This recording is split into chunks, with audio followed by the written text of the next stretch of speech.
You're watching the Desert Moon Hockey Podcast with Matt and Rich.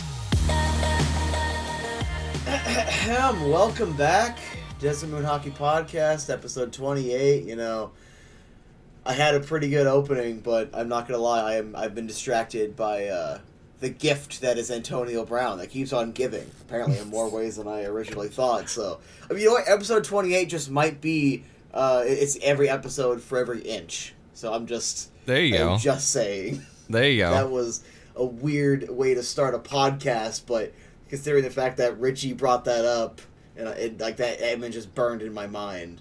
Now it's going to be burned in yours, and I hope you all have a fantastic Christmas. If you know what we're talking about, you know what we're talking about. There was a photo circulating that was blurred, but not enough.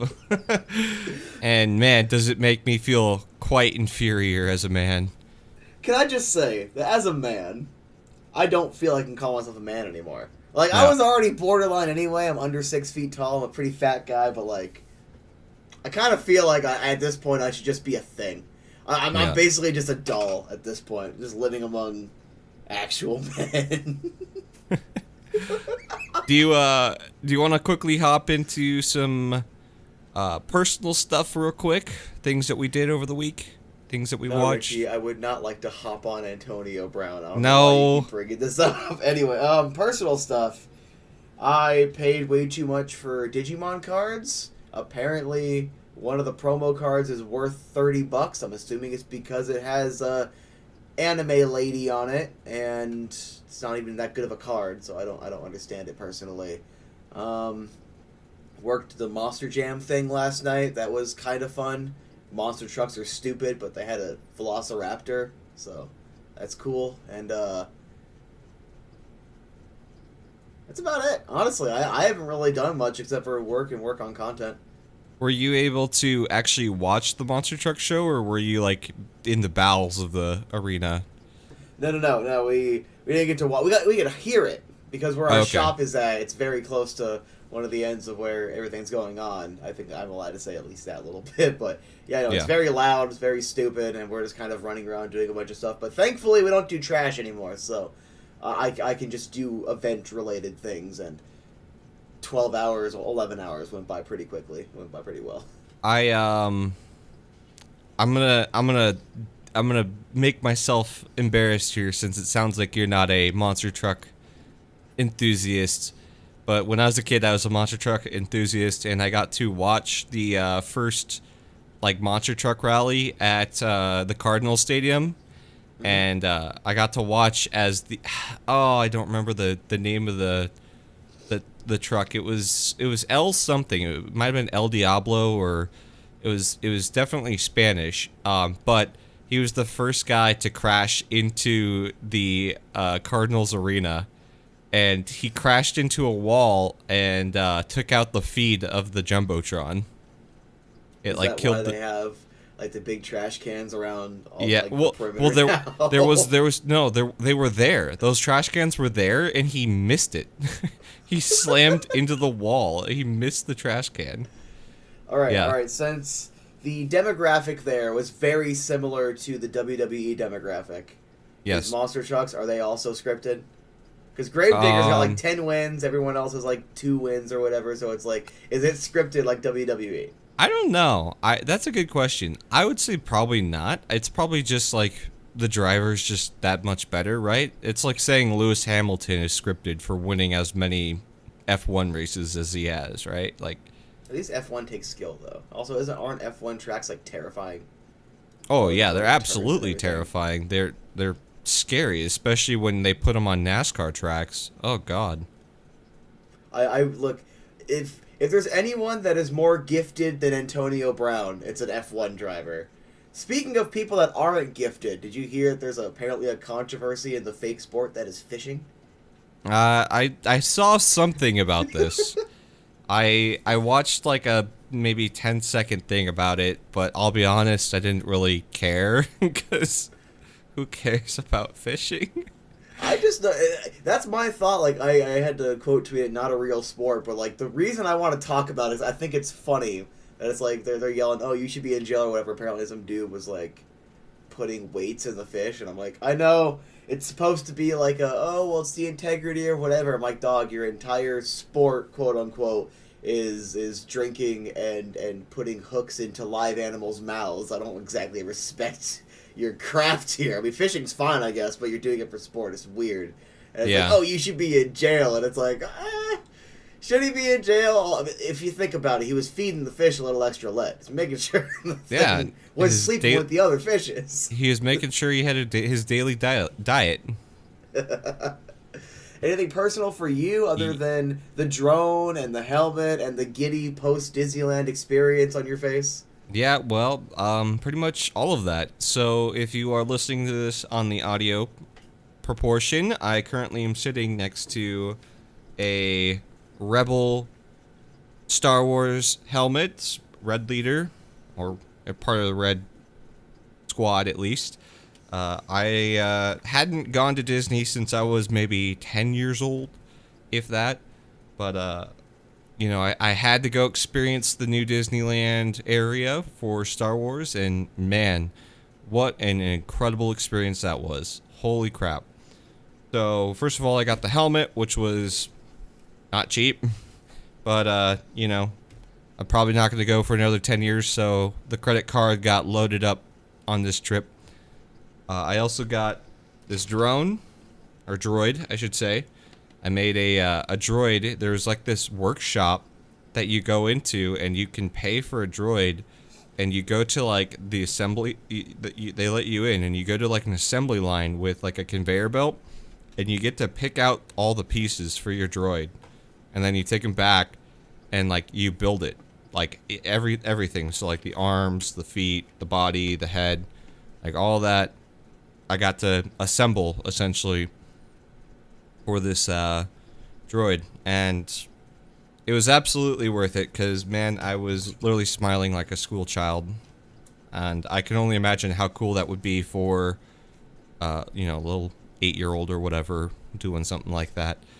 My wife also there's like an artisan workshop as well for lightsabers, where you like get to build your own lightsaber, and it's like actually pretty legit. Like it's heavy and it's pretty good lightsaber. That was that was a really cool experience, but holy crap, it was like just really expensive. I'm gonna say that much. I don't want to talk too much about it, but let's just say the credit card is crying, like I was saying. So it was fun. It was a lot of fun, but I'm gonna be eating ramen for the next 2 months, so it is what it is. I mean, look, at least you can qualify for a credit card.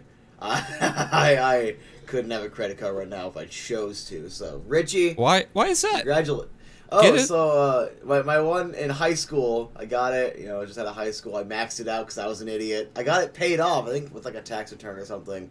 Then I remaxed it out, paid it down again, remaxed it out because I was broke and eating like Burger King every day because I didn't really have food at home. And I would only make like partial little payments like every week or two, like whenever I had a little extra cash. So it finally just shut it down, and then my credit like tanked because of it. Gotcha. Okay. So it's not good because you chose to be dumb. I gotcha. Look, I my entire life is choosing to be dumb.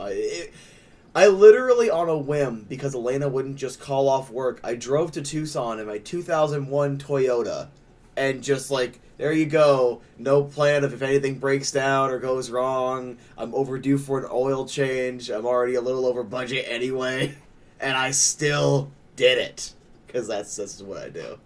All right. Well, we know what type of man you are. You're a go-getter. That's what I'm hearing. If you want that Burger King, you're gonna go get it. If you want to go to Tucson, you're gonna go get it.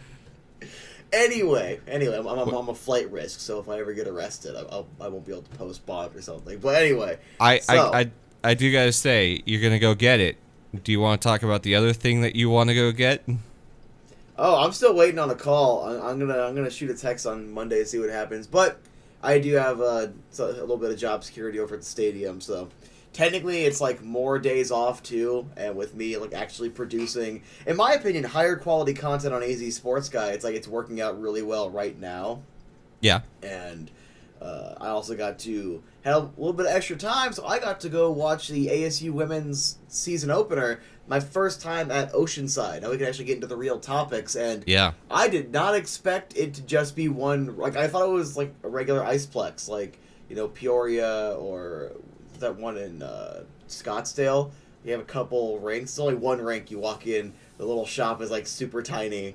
And Yeah. the concession stand wasn't even open for their opener, so we had to go to McDonald's in the first intermission, and then like just shove that down before we missed like 10 minutes of second period. But I thought it was really fun hockey, really good game. I like the feel of Oceanside. I completely understand why they wanted a new arena. Yeah, like, completely get it. You can tell when you walk in from just the smell that old ice making machines. It's just that odd eerie smell. How many times have you been there? Like, did you go there to actually play, or did you just watch like ASU? So I think I played a couple of times, and then I also just went recently to get a Josh Jones jersey for my dad's birthday.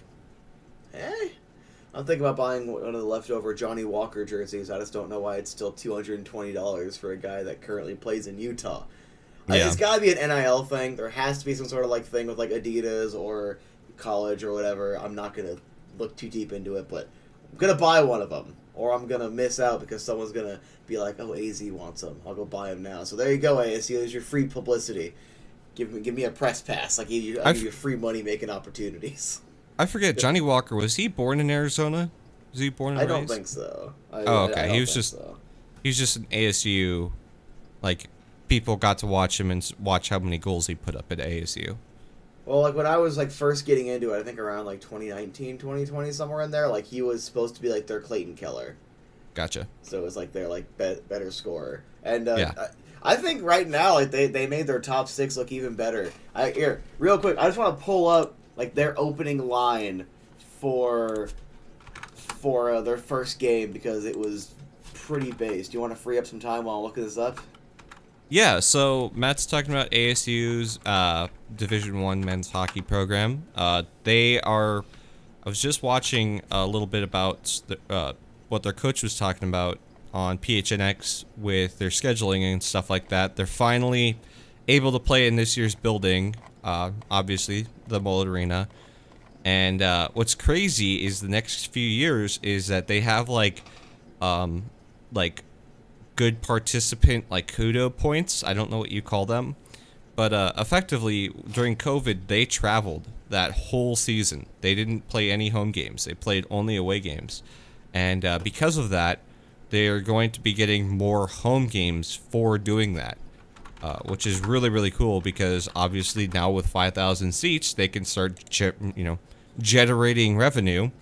And if you go from, let's say I don't remember the exact numbers, but there's 30 games in a season, you'd think, 15 home, 15 away. But now, because of all the kudo points that they've been given from traveling so much, you might see in the next upcoming years them having 20, 28 home games just because of the makeup that these other teams are going to have to do. Which is awesome because, I was going to say real quick, which is awesome because obviously you don't want to have those home games at Oceanside where you're not going to generate much revenue. Now you can. I wasn't meaning to cut you off at all. I just wanted to tell you were right. Johnny Walker is from Phoenix. Oh, okay. Yeah, I was thinking so. I thought he was a hometown He's kid. the same age as me. Oh my god. We're all old. He's 26. He played in ASU for 5 seasons. But no, I want to talk about this starting lineup. So 4 of the 5 players that transferred over in the offseason are forwards, and one of them the goaltender, TJ Septemfelter, who's a stud. He had like a .934 save percentage last year. It was ridiculous. Ben Cross is good. There's a reason why TJ Septemfelter came in and got the start to open the season. But their top 6 only includes two Sun Devils from last season, those being Joshua Doan on the first line right side, and Matthew Copperwood on the second line left side. On the first line right now, you have Lucas Sillinger, Robert Mastromoni, and Joshua Doan. Second line is Matthew Copperwood and the Jackson brothers, Ty and Dylan. And funny story, I think their father played for like the Las Vegas Iguanas. I was researching to see like who's related to who, and it was like that. I thought Interesting. was a funny name, but Yeah. this top six has gotten so much better. And you lose Thyssen to Tucson, you lose Johnny Walker to the Utah Grizzlies, but it's like they pretty much have replaced a lot of it. And from what I could tell, it looked pretty good yesterday. I didn't get to watch it. I was following along with Craig's updates, following along on the timeline because I couldn't find where to watch. I'm assuming it's like the Pac-12 network, and Pac-12 network can, touch grass. So there you go. But the ASU started out pretty good yesterday. It was a 3-2 overtime loss with a goal disallowed. But to start off, you had Jack Jensen from Judson and O'Reilly, and then they get the lead back after it's tied up. Lucas Sillinger from Robert Mastromoni, so a couple new players on the board. And then it was it another Sillinger goal that was waved off? One of the goals was waved off in the third, and that's why it ended up sending it to overtime. But from what I could tell, it was a pretty solid start, and TJ Seftenfelter looked like a freaking stud in this first game. Yeah. I don't remember whose goal it was waved off, but that's a great effort from, I think that was a number 5 team, like projection wise of how good they are. Yeah, so that's a good effort, so far. Hopefully they can I think they're going to Bemidji State next, so hopefully they can get a win there, because I think that's where Cole was from, right? Sillinger? I think Lucas Sillinger? Lucas Sillinger, right? I have all the schedule right here because I'm a loser, so I have the notes for everything. Transfers, the full schedule. So coming up after this, they have one more game against Minnesota Duluth and Bemidji State. I could never pronounce that, so I always just avoided it. Then they come home for 3 different series, and if I don't end up getting the job, I need to go to at least one of those freaking games. I know the game when Logan Cooley comes home, that's going to be a hard ticket to get. Oh, yeah, for sure. I'm sure it's already sold out, if I'm going to be real with you. And then just so that we're not forgetting the women also, so that was a really good game. ASU got on the board first. What was it? 4:01 into it. It was Tristan Craig, her first as a Sun Devil. And the shots on goal differential, this game, it should have been like 4-0 ASU. Like, it was just such a ridiculous shot differential. The first period, it was, I'm trying to bring up everything right now. It was like 16-6, and by the end of it, they had like 48 shots on goal, and Utah had 14. Damn. They went by a final score of 2-0 because Cameron Kozak just shot the puck full ice, like in their own defensive zone, and the defense just kind of watched it sail in, and it goes in the net, and they win that game 2-0, and it could have easily been a blowout. In the second game yesterday, I didn't get to watch. They won, I think, 2-1 or 3-1, and he had another first goal as a Sun Devil. So the women are looking really good this year, and the boys apparently also had a really good start. So it's just the actual state of hockey is looking pretty good at the collegiate level. I'm just hoping that we can get, Tucson looking good this year, and Arizona get me a top 5 pick with a few extra wins from last year. That's all I want, all I care about. I think you were also saying for the women's hockey for ASU, they had a defenseman that looked like a stud. Like she was controlling the play. Yeah, it was. I think it was number 26, but Elena pointed it out to me first, and she's like, "Oh, she's carrying the defense by herself." I'm like, "Was she a right-hand shot or a left-hand shot?" She said it was either 16 or 26. Both of them were phenomenal. Like both of them are playing great in the defensive zone, but 26 borderline put the team on her shoulders defensively, and was boxing people out in the corners, and played a pretty physical style of hockey that I wasn't expecting, because the PWHL is known mostly for high level of skill, not a whole lot of physicality. But that collegiate game I went to, it was a lot of hits. There was one hit. It looked pretty bad, but it was in the neutral zone. And number 4 for Utah ends up going to the bench. And I saw the coach was talking to the trainer, and the trainer went over there to go talk to her because she got hit pretty hard and then skated right to the bench. So I wasn't expecting it to be as physical because going into a women's hockey game, I'm always told it's skill, it's finesse. It's like, I don't know. So some of them ladies just throw shoulders around with the best of them. Yeah. Oh, it's cool to see. I'm glad you had fun. I was very tempted to go out, but I didn't have a car, so. You need to go out, and I swear to God, we'll just pick you up. Like, Okay. we'll find a game. I'll force you to go. It'll be Matt and Rich watching ASU hockey. Also, we need to get one of their jerseys. And, like, I was very careful when I DM'd the Twitter account to ask, like, if they're going to put, like, replica jerseys, because I didn't want it to be misconstrued as, like, oh, I need a game-used jersey, because that's freaking weird. But it's, like, it has Sparky on it and, like, the Arizona State, like, sunshine, like, in the background of it. It is such a goated jersey, but they don't sell them, and apparently they might be doing a pre-sale, or they're hoping to do a pre-sale at some point in the season. So if you want one of these jerseys, pay attention to the website. They might do a pre-sale for them, because they are really freaking good-looking jerseys. That's not sponsored. I'm just a shill for really good-looking jerseys. And that was a pink jersey, right? You're saying?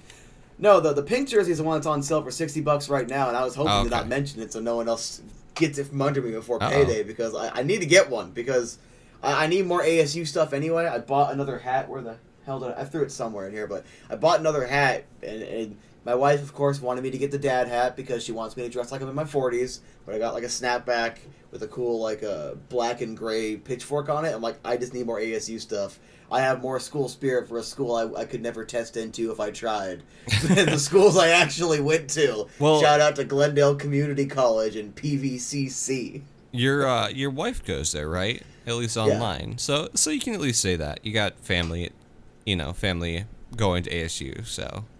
But then again, like I wanted to go to ASU ever since I was in middle school or elementary school. I think when I was at, I think it was called Roadrunner Elementary. It was a special needs school because I had really bad behavioral issues. We got to tour Wells Fargo Arena. Got to tour a lot of the ASU facilities. I'm like, I want to go here for a school. That was back when I was dumb and thought I could still make a future for myself throughout the college route, or just in general. But I always wanted to go to ASU. I've always been a fan of ASU growing up, and it's like I never knew why they didn't have hockey. Apparently they did. They just got no coverage. It was super low level, and no one cared. And then all of a sudden you got these Chads in the Arizona Coyotes going to the Western Conference Finals, and we got guys like Matt Nees and Austin Matthews coming up in the pipeline, and then people want to start playing college here and want to develop, all different routes of hockey because we're the real state of hockey. Snatches.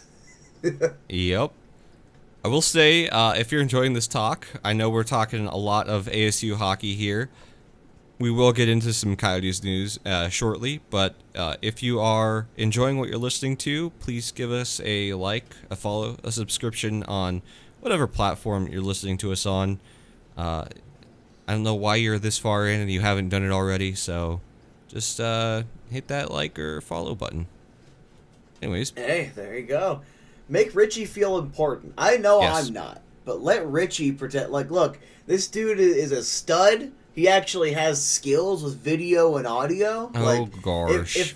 If my, dumb little self being in a closet with a cell phone and a notepad can get 150 subs, Richie can get us to the promised land. We're going right to the top. We're going to be bigger than Steve Dangle combined with, like, the Beatles. We're going to be bigger than Jesus. Oh, all right. I didn't know that's how that works. We are in the state of hockey, of course, so we just need to activate those fans, right? I don't know if you saw, as an acquaintance friend of mine on Twitter got blocked by the Atlanta Thrashers on Twitter. Yeah, I saw that. That was so good. Giving him grief for... Look, I don't know why they put up Coyotes legend Dale Howardchuk as a statue there. He never played for the Atlanta Thrashers. I don't get it. I was going to make a joke on Twitter like, oh, he's a really old Coyote or something. Maybe he scored the first goal in Phoenix, but I figured too many people wouldn't understand the sarcasm, so I'm like, it's probably not worth it. But I'll put it here.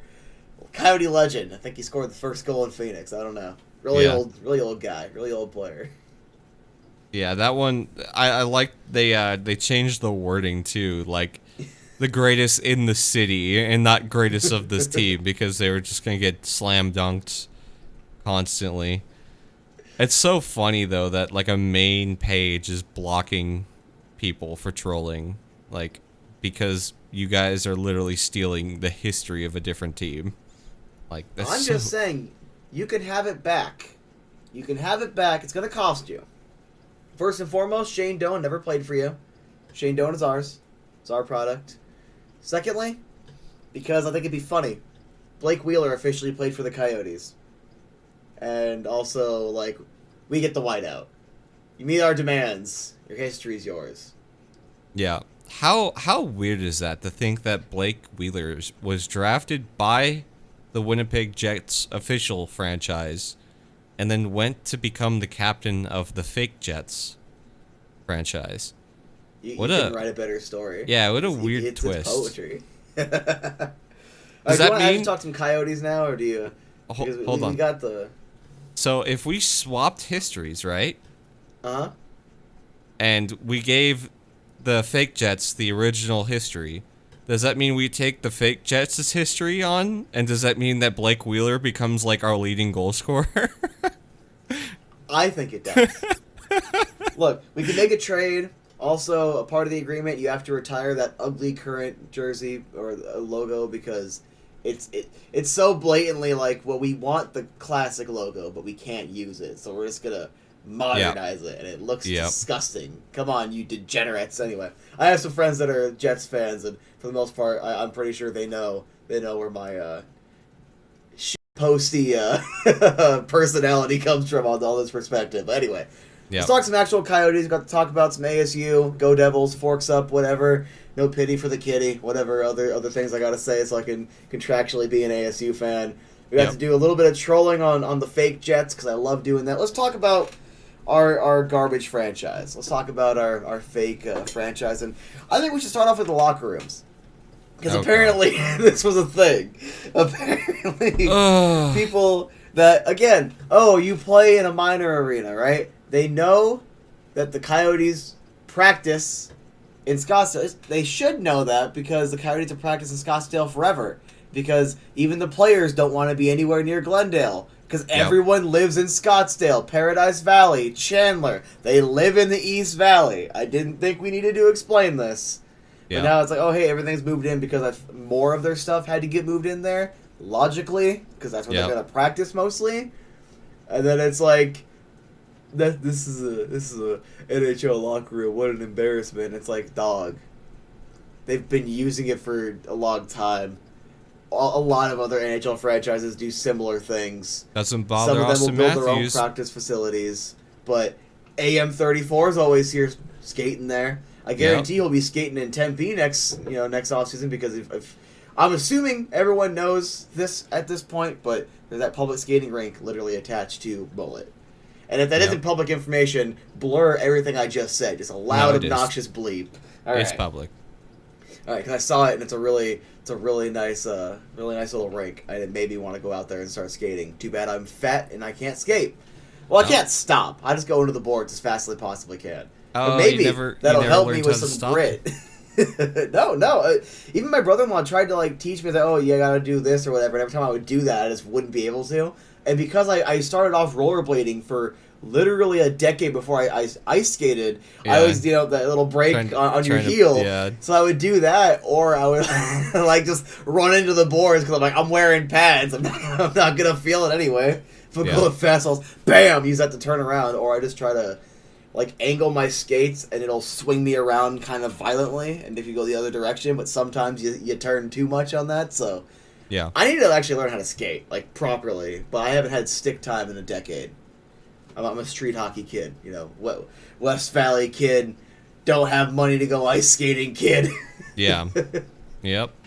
I got my blades up in the closet somewhere. I'll have to pull them down one day and take them out. I've been needing to go ice skating again. I just haven't had the time. Oh, that's a loud bang over there. Uh-oh. It's probably fine. Oh, Audi finally messaged back. Is that a tease for later? Probably. He's finally returning my calls. Oh. I will be honest here. I did send a couple of unsolicited shirtless images, but I think he was on board for it. I think it's good. Oh, well, that's good. That's good. It's a joke, by the way. Please don't cancel me, Audie. I love All right, you. back Anyway. to shirtless images. Antonio Brown. That man is blessed, and I think we're gonna end the podcast here because I think combined we're not as blessed as Antonio. Let's get into some actual Coyotes news here. We've got just a little bit, just a smidge. I think we should start with what the rookies, what the kiddies are doing down in their respected minor leagues. Please don't ever say that again. I feel like I should be contacting the police right now. And the dogs are barking. Anyway, Logan Cooley, what is it? Goal and 2 assists in his first game. 2 goals, 1 assist. 2 goals, 1 assist. You had Geeks a goal in his first game, and then a hat trick in his second. It's 4 goals in his first 2 games so far. Sending him down was the right call.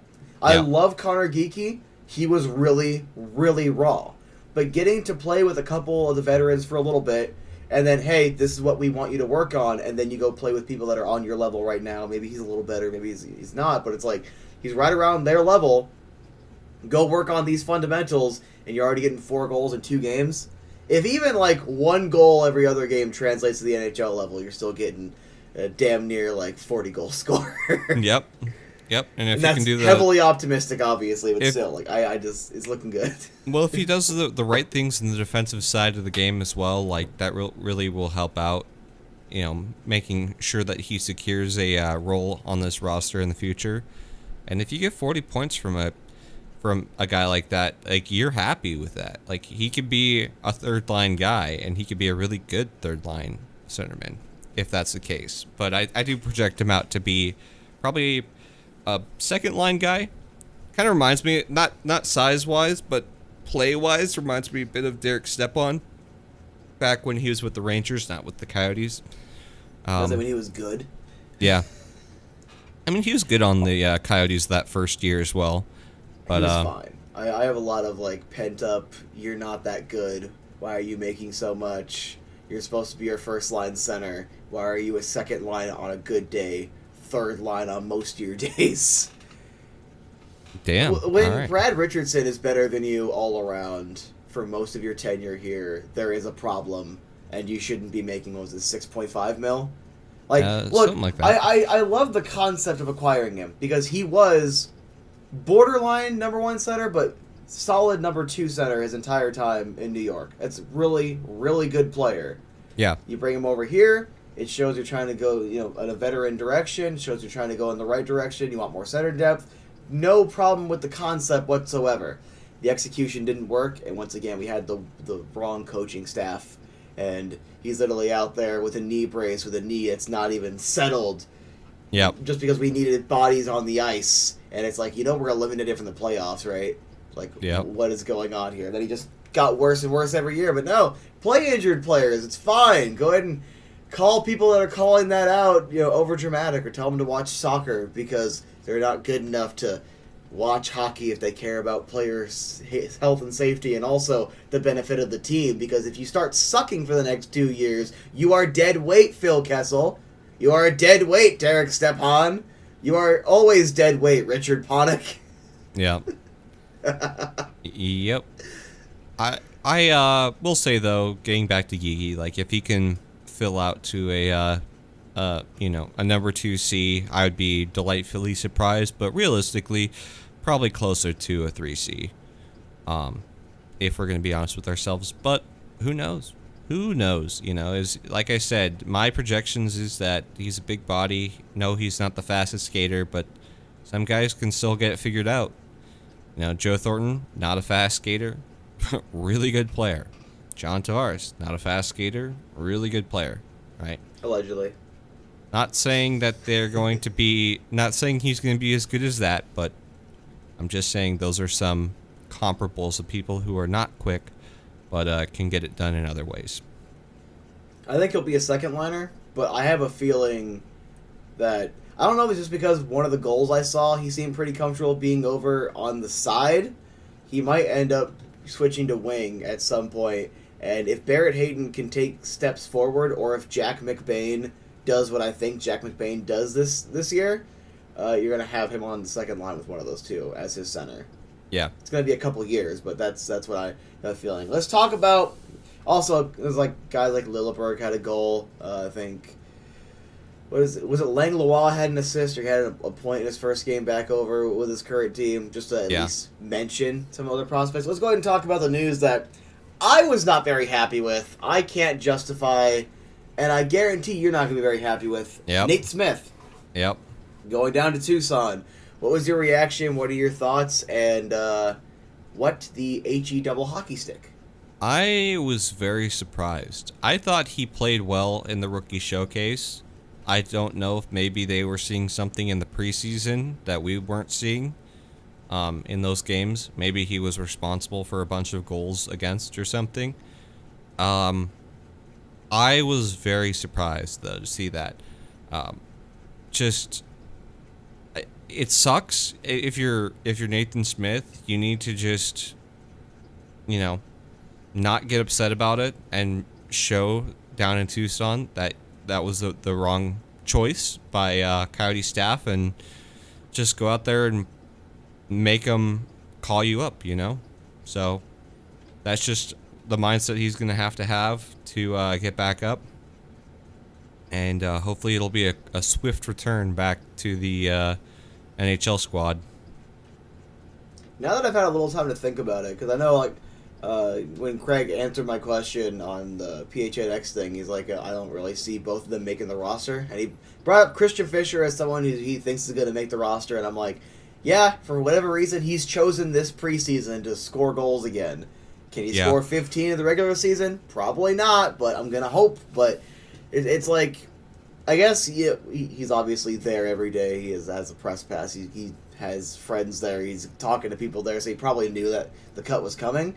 The only thing I could think of is with the amount of veterans they brought in to try to shield the kids, it's like only the kids that are playing at this level get the spot, and they only had X amount of slots for it. And it's probably like, well, Smith would be playing fourth line minutes. That's not good for development. We'll have him be the 1C in Tucson, or he'll play in the top 6 minimum and get really good time. And then whenever an injury inevitably happens, we can just call him up and he'll be ready. So that's the only explanation I can think of, is actually getting to think about it for a bit.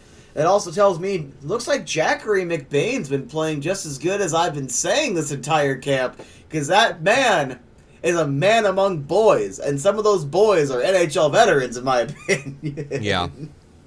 Yeah, he's looked really good.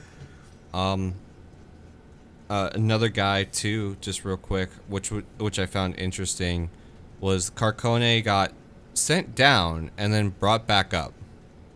I actually want to talk about that too. I was so confused. Okay, we'll talk about that after McBain. I'll finish up with McBain here. I wasn't surprised. I'll be real with you.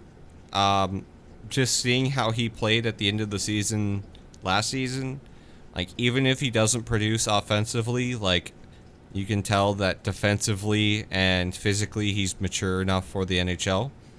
So, was not surprised to see him continue to steamroll his way onto a roster spot.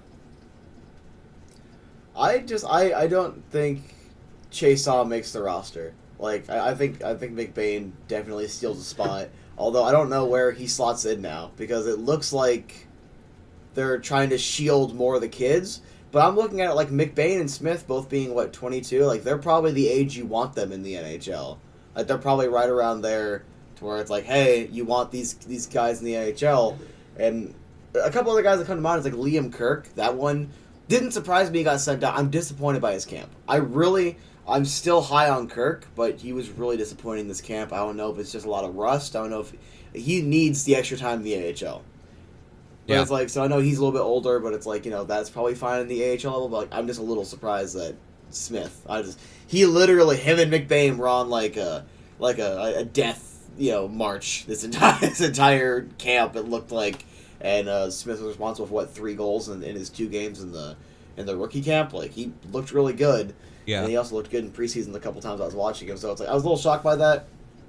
But at least the rest of it looks about what they're trying to do. Do you think Yan Yannick makes a spot? Because I don't think he got cut yet. And he had that amazing hit on Ziegs. I think that hit definitely prolonged his camp. I think that hit as much as it was sad to see Zegras potentially get injured on that play, that hit was a good, clean hit. It is what it is. It's hockey. You're gonna get hit if you're not, playing carefully. And I do like. Oh, sorry. I was gonna say, I wouldn't surprise me if he doesn't make the roster, but he is an extra forward sitting in the. Oh goodness, what am I thinking of? Healthy scratches. Mm-hmm. But I don't know. I'm curious to see because I've always liked Jan Yannick as well. I remember you were a little weary on him last year because you're like, oh, how many centers have we had that look good for a year or two in Tucson? They look at the ready to make the jump and they don't. Yeah. But it's like you were never like not high on him. You were just kind of like, oh, I don't know if he'll be one of those. But I think certain guys, we've learned it with Capobianco, and I was screaming that for years, is some guys, you keep them in the A too long, it can hurt development. They only can learn so much. I think Kirk, he needs to be in the A for another year. I think Michelli, they're going to need to shield for at least another year. I want to see 30 goals in Tucson. I think he could do it. I think he's fine. I think he had damn near 30 last year. Or he might have hit 30 and I'm just forgetting, and I'm looking stupid right now. But a couple guys like that. But with Yannick, I don't really know what else he learns from the A. I'm like, I think he's slotted in pretty solidly as, at the NHL level, you bottom six. Probably your fourth line center. Maybe your extra forward, which is fine. Physical game, he can move the puck decently, he has a decent shot, everything you want to provide some depth scoring while also not needing him to take all the responsibility. I wouldn't be surprised if he gets the extra forward spot. Because at the A, what's he really going to learn anymore? Like, he's kind of hit everything, at least I would expect from him. I think Ben McCartney has looked phenomenal this camp. I didn't even give him any mention in like the top prospects in our system. I was like, he's probably just going to be an AHLer. Maybe he comes in whenever, like, now Cassian's gone, like you need an extra forward. I don't know. He's got a bit of a scoring touch, and he's got the leadership. I know he went into the offseason, they wanted him to put on some weight, right? It was put on some muscle, and he came into camp, looking pretty good, hitting very well. He got to see on his jersey for the rookie showcase. Like, he might make a run for it, more than I was considering. Probably ends up still going to Tucson, playing a top six role, because he's kind of like a Lawson Krause type. I don't know if I would say quite as explosive as Krauser can be, but I think the comparables are there with a lot of it. Sorry, I keep yawning. I agree. I think that those I would also put the other rookie physically speaking in that kind of cluster of guys with Bakonji as well. I don't think he's been sent down yet. I think that those three guys are all going to compete for that like final spot with Chason, right? I think that Chason isn't a lock-in. It's still only a PTO, and I think that those four guys total are all kind of fit that role, and they're going to fight over that final spot. Honestly, what I would do, and this I know it's always going to seem like I'm bullying him. I don't have anything against him personally. I just don't see his need on the team. I wouldn't mind if they like waived Tuna, and then you have room for Chase on if you want him on your fourth, and then you could fit either Imama or you can fit. We're talking McCartney is one we're considering. It's Imama and Cartney that we think are really going for that Yannick fourth line wing spot. Yeah, Yannick's probably at least going to be your extra forward, like with how he's playing. So it's like I just don't see why they extended Tuna, because like when that happened, here are all the players that fit the exact same role that were currently in the system. Boko Imama. You had Ben McCartney already in the system, which I thought they were going to kind of walk him into that like fourth line spot at some point. Christian Fischer, the exact same role. So I'm like, you have Zach Cassian now. So many guys that fill the exact same role. I don't understand what the point of it is, because you need that as your fourth line. You do. You absolutely need the grit. You need a checking line. You could use at least one of them on your third line, because you need some skill mixed with some physicality on your third line. Top six should be mostly skill. Bottom six, you need to have a lot of grit. I think they have too many players like that to where it's like they're going to have to send most of them down to Tucson. Yeah, they definitely have too many, for sure. And, I mean, the goal is to lose. So they're definitely going to send quite a few of them down, and they're going to play Cassian. They're going to play maybe Chase on, right? And the goal is to lose. The goal is to not win. So ultimately, I hope that doesn't hurt the career path of like a guy like Yannick. I think Ben McCartney can probably still go a year again in the A to really solidify himself as an NHL player. Yeah, that's all I got. Speaking of the goal being to lose, Johansson. The Coyotes claim Johansson. They send down Prosvetov, and from what Craig Morgan, like, he added a little bit on the Prosvetov getting sent down, or it was a waiver claim on Johansson. That screamed to me he's not ready. I'm officially a little concerned. He's not a bust. He's not like, oh, this is last year. But considering the fact that right around now is when I was expecting him to be, like, taking the backup role, like, Gillies was not real competition. Gillies was, we need an AHLer that need be could be an E backup goalie, which is fine. Nothing wrong with that. You need that. It's a role you do need to fill. You know, nothing wrong with him being here.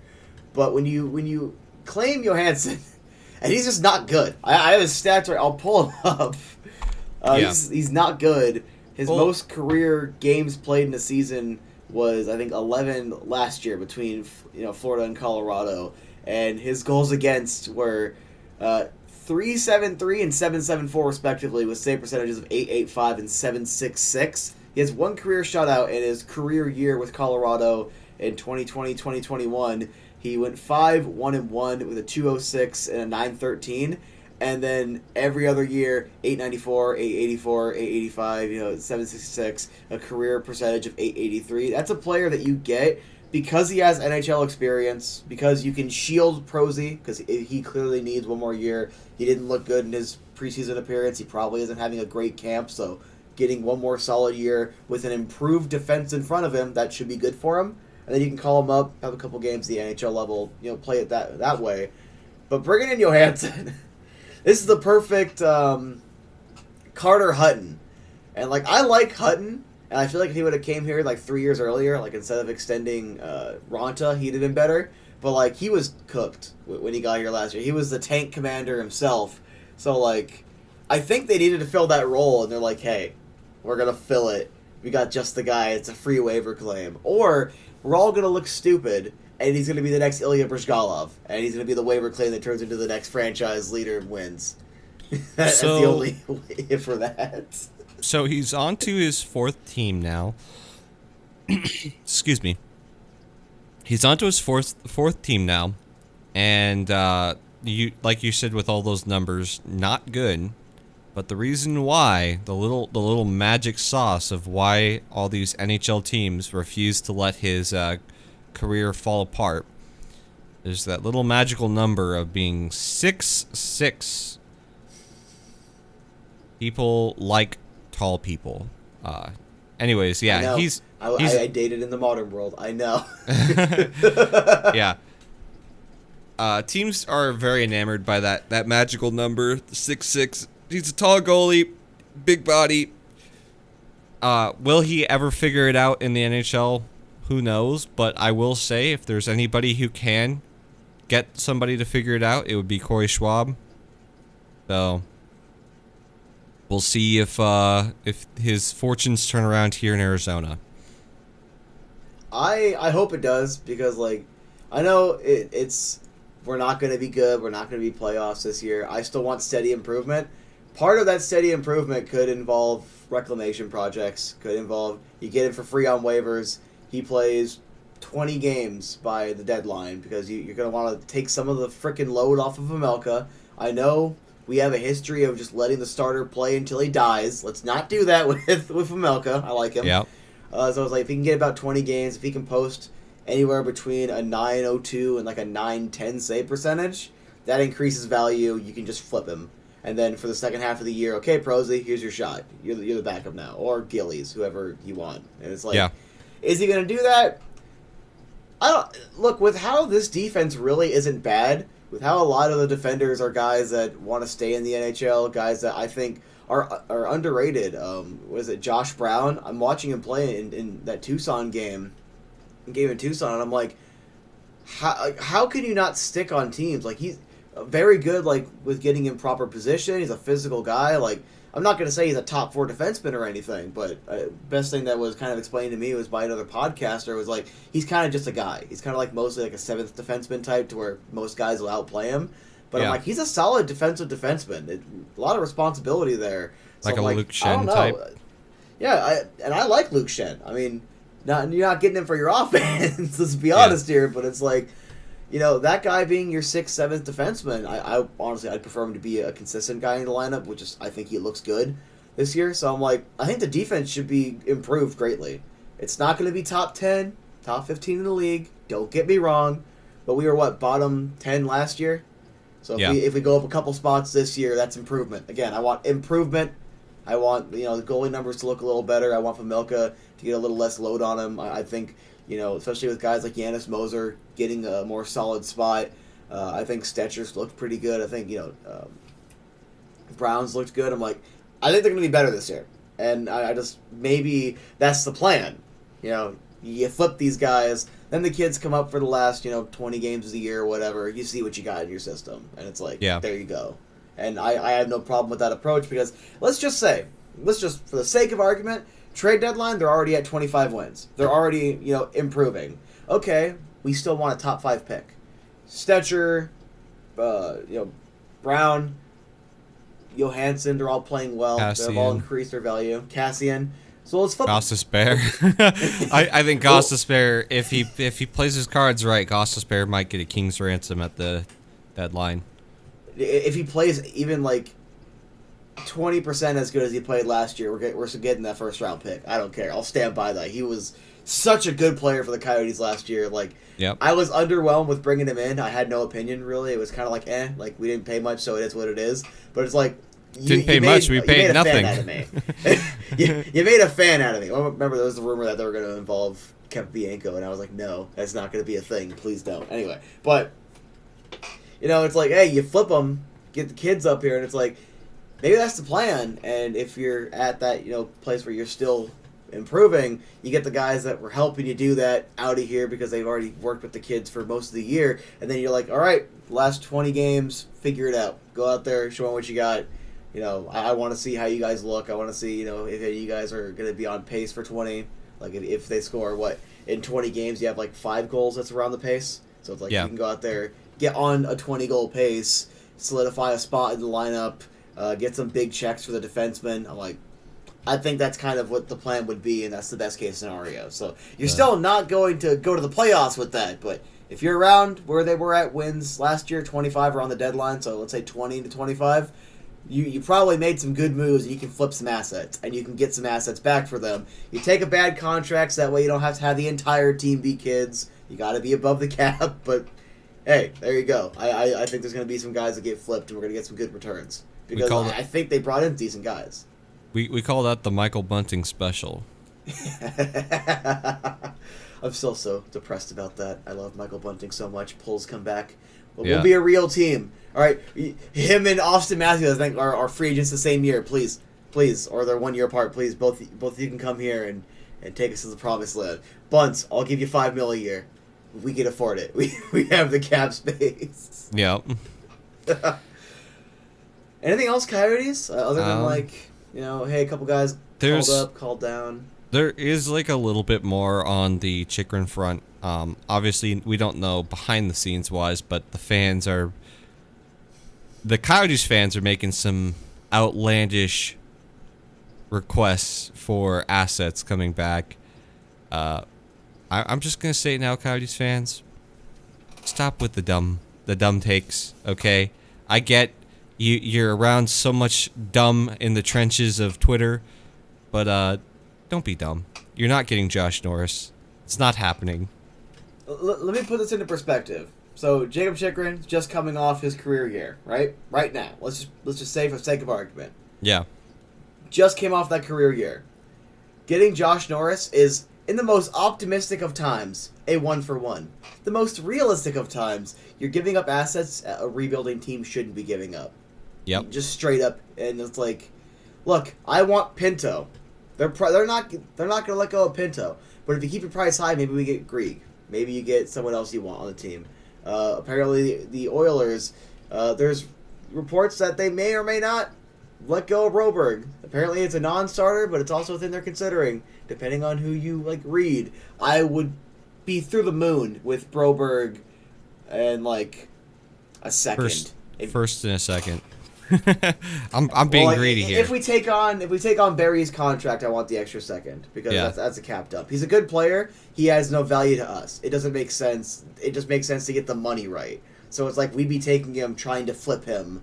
So it's a capped up. So it's like you got to throw in at least an extra second. I don't know, but I wouldn't even. Was it Bourgault for Edmonton? I wouldn't mind him coming our way. That's a good young prospect. It's got to be realistic, because here's the thing, and I put out that tweet where I'm like, hey, if I'm the Coyotes, if I'm GMBA, I'm not accepting a Chychrun contract that does not involve at least one of these players.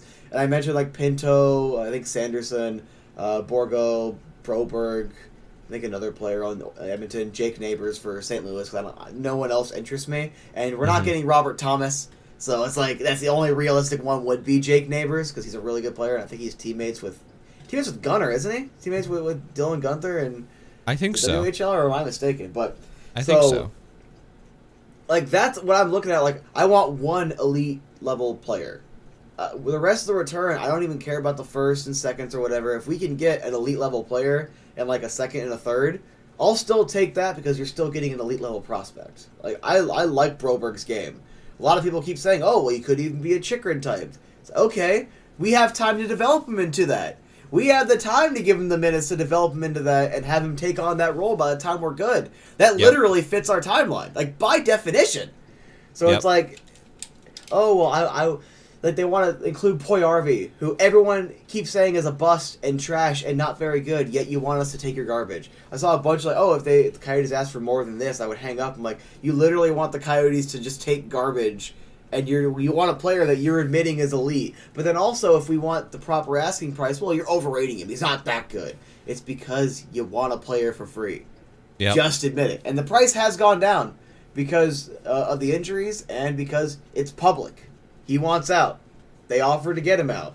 That is a thing that is now public information that GMs are going to take advantage of. But then again, considering the fact that allegedly Ottawa, Edmonton, and I think one other team were calling at the same time, potentially getting into a bidding war, that might make the price go back to probably where it should be.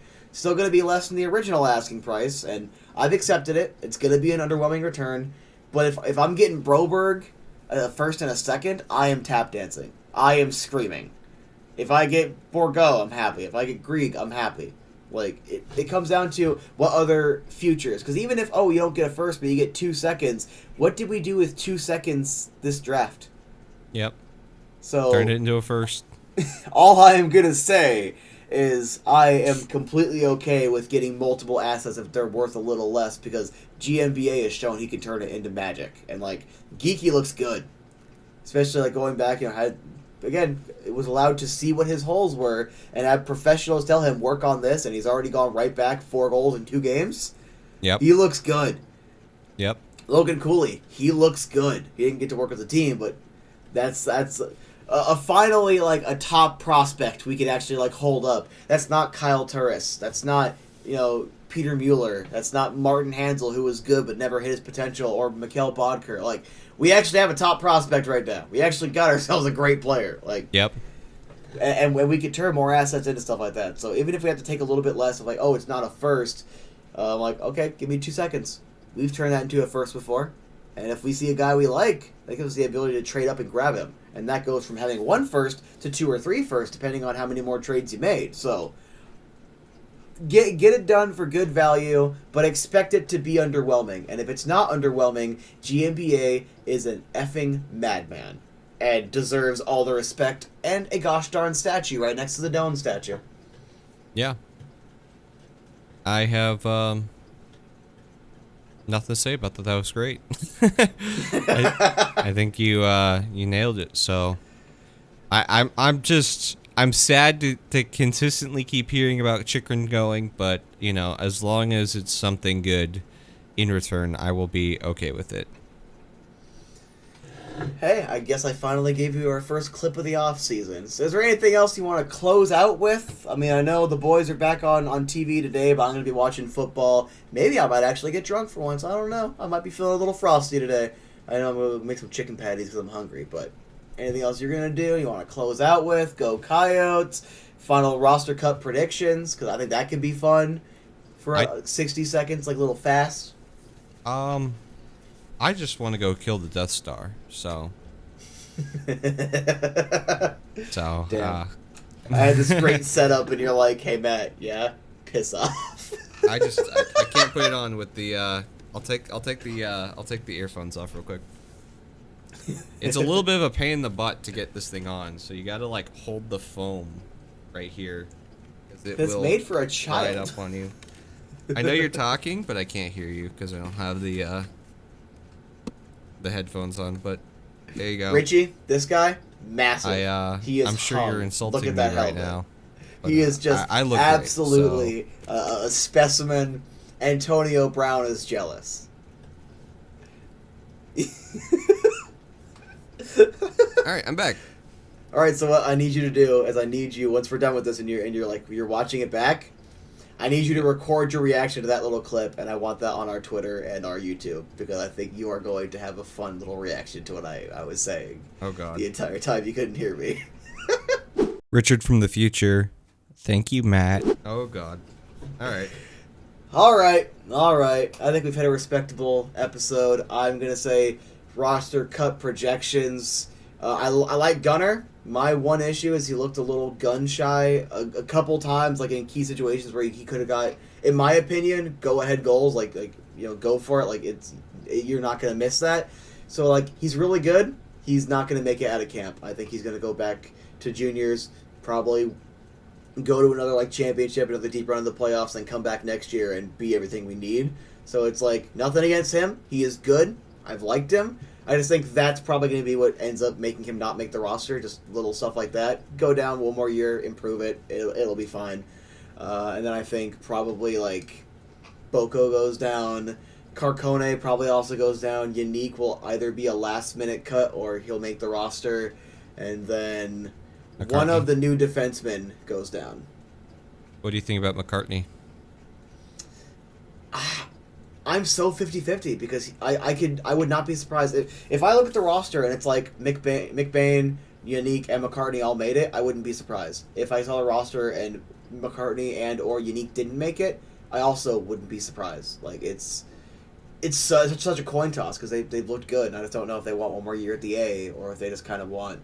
Like I don't know what they're looking for. I'm not Craig Morgan. I'm not talking to the guys. I'm just some Yahoo that spends too much time on Twitter. So it's like I just have to go with my gut, and that's kind of my mindset. Okay. I think, personally, that Yannick will make it, and I think McCartney will probably be sent down. I feel like he's looked good, but I feel like he's just going to be one of those final guys that's gonna be sent down. All right. That's Richie's hot take. If he's wrong, he has to buy everyone that listens to this podcast an alcoholic beverage. No. One of the more premium, expensive beverages as well. Absolutely not. High side of town because he's always over there with the high class of society. Anyway, that is episode 28 of the podcast. Remember to like, comment, favorite, subscribe, follow me on Instagram and Twitter, and make sure to tell me how pretty I am because I don't hear it enough from Richie and Audie. Anyway, go away. Don't get stuck in a pool.